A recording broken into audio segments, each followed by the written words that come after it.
Email I D ഉപയോഗിക്കുന്ന ആളുകൾ മറ്റൊരാൾക്ക് ഇമെയിൽ ഐ ഡി പറഞ്ഞു കൊടുക്കുമ്പോഴും അതല്ല എങ്കിൽ മറ്റൊരാളോട് ഇമെയിൽ ചോദിക്കുന്ന സമയത്തും ഇത്തരത്തിൽ പറയാറുണ്ട്. ചിലരിപ്പോൾ ഇമെയിൽ ഐ ഡി മറ്റൊരാളോട് ചോദിക്കുകയാണെങ്കിൽ ചോദിക്കും, ഫുള്ള് ചെറിയ അക്ഷരത്തിലാണല്ലേ, ഇടയ്ക്ക് സ്പേസ് ഒന്നും ഇല്ലല്ലോ. ഇനി മറ്റൊരാൾക്ക് ഇമെയിൽ ഐ ഡി പറഞ്ഞു കൊടുക്കുകയാണെങ്കിൽ പറയും, ഫുള്ള് ചെറിയ അക്ഷരത്തിലാണേ, ഇടയ്ക്ക് സ്പേസ് ഒന്നുമില്ല. അപ്പോൾ ഇത്തരത്തിൽ ചോദിക്കുകയോ പറയുകയോ ചെയ്യുന്ന ഒരാളാണ് നിങ്ങളെങ്കിൽ നിങ്ങൾക്കുള്ളതാണ് ഇന്നത്തെ വീഡിയോ. ഒരു ഇമെയിൽ അയക്കുന്ന സമയത്ത് നമ്മൾ ഇമെയിൽ ഐ ഡി ചെറിയ അക്ഷരത്തിൽ തന്നെ ടൈപ്പ് ചെയ്യണം. ഇനി വലിയ അക്ഷരത്തിലോ അല്ലെങ്കിൽ ചെറിയ അക്ഷരവും വലിയ അക്ഷരവും ഇടകലർത്തി എഴുതിയാലോ എന്തെങ്കിലും സംഭവിക്കുമോ എന്നുള്ളതാണ്. നമുക്കറിയാം, പല കമ്പനികളുടെ ഇമെയിൽ സർവീസുകളുണ്ട്. ഗൂഗിൾ എന്ന് പറയുന്ന കമ്പനിയുടെ ഒരു ഇമെയിൽ സർവീസാണ് ജിമെയിൽ എന്ന് പറയും. അതുപോലെ യാഹൂ കമ്പനിയുടെ യാഹൂ മെയിൽ ഉണ്ട്. മൈക്രോസോഫ്റ്റിന്റെ ഹോട്ട് മെയിലും ഔട്ട്ലുക്കും ഉണ്ട്.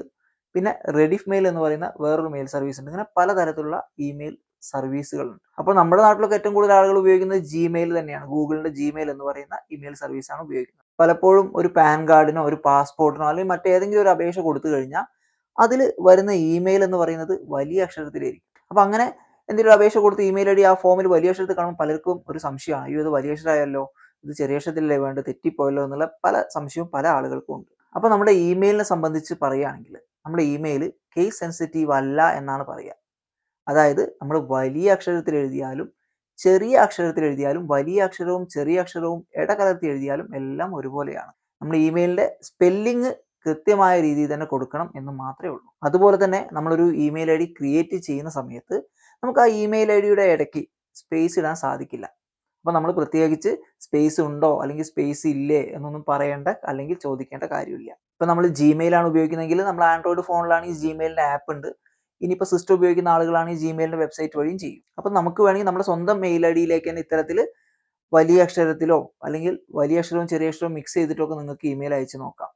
അതല്ലെങ്കിൽ നമ്മുടെ വീട്ടിലുള്ള മറ്റാർക്കെങ്കിലോ അല്ലെങ്കിൽ നമ്മുടെ കൂട്ടുകാർക്കൊക്കെ അയച്ച് നിങ്ങൾക്ക് ഇങ്ങനെ പരിശോധിച്ച് നോക്കാം ഇമെയിൽ ഐ ഡി വരുന്നുണ്ടോ ഇല്ലേ എന്നുള്ളത്. ഞാൻ എന്തായാലും ജിമെയിലിൽ യാഹൂ മെയിലിലേക്കും യാഹൂന്ന് ജിമെയിലിലേക്കൊക്കെ തിരിച്ചും മറിച്ചും ഇതേപോലെ വലിയ അക്ഷരത്തിലും ചെറിയ അക്ഷരത്തിലും വലിയ അക്ഷരവും ചെറിയ അക്ഷരവും ഇടകലർത്തിയൊക്കെ അയച്ചു നോക്കി.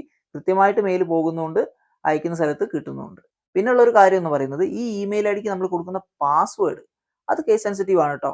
അതായത് നിങ്ങൾ ആ ഇമെയിൽ ഐ ഡിയുടെ പാസ്വേഡ് ക്രിയേറ്റ് ചെയ്യുന്ന സമയത്ത് വലിയ അക്ഷരത്തിലാണ് കൊടുത്തതെങ്കിൽ വലിയ അക്ഷരത്തിൽ തന്നെ പാസ്വേഡ് എൻ്റർ ചെയ്യണം. ചെറിയ അക്ഷരത്തിലാണ് കൊടുത്തതെങ്കിൽ ചെറിയ അക്ഷരത്തിൽ തന്നെ എൻ്റർ ചെയ്യണം. പിന്നെ സ്ഥിരമായിട്ട് ഇമെയിൽ ഒന്നും ഉപയോഗിക്കാത്ത ആളുകളാണെങ്കിൽ അവരുടെ ഫോണിൽ ഇമെയിൽ ഉണ്ട് എന്ന് അവർക്കറിയാം. അത് എവിടെയാണെന്ന് പലരും ചോദിക്കാറുണ്ട്. അപ്പോൾ നിങ്ങൾ ആൻഡ്രോയിഡ് ഫോണാണ് ഉപയോഗിക്കുന്നതെങ്കിൽ അല്ലെങ്കിൽ ഐഫോൺ ആയാലും നിങ്ങൾ ആ ജിമെയിലിൻ്റെ ആപ്പിൽ ടാപ്പ് ചെയ്യുക.